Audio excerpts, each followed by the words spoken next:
4 siècles plus tard, les gestes n'ont pas changé et se transmettent toujours à l'École nationale de lutherie de Mirecourt, au sein du lycée régional Jean-Baptiste Vuillaume, qui organisait samedi dernier ses portes ouvertes. Les étudiants ont ici la passion chevillée au corps et le goût de la partager.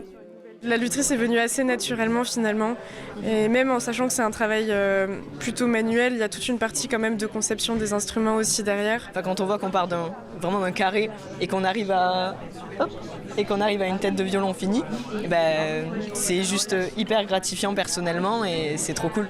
Et ce qui me plaît dedans, donc c'est vraiment ce côté très manuel et très rigoureux aussi, et la recherche d'une qualité de son au final des instruments qu'on produit.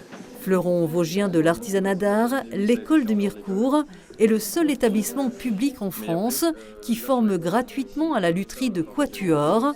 Pour son projet de fin d'année, Noé a choisi de réaliser une réplique d'un violon Stradivarius. Il y a beaucoup d'interprétations sur ce que fait Stradivarius, parce que d'un côté c'est des instruments légendaires. J'essaie avec mes capacités de rester dans l'âme de l'instrument.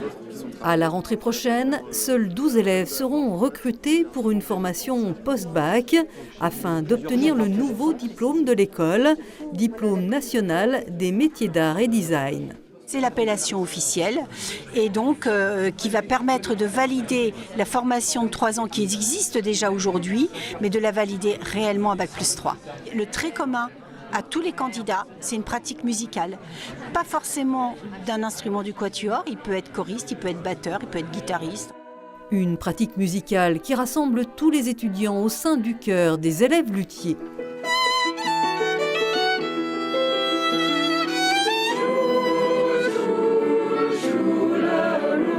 On n'est pas tous à arriver à l'école en ayant un bagage instrumental. Il y a des gens aussi qui arrivent ici qui sont plus choristes, qui sont plus chanteurs.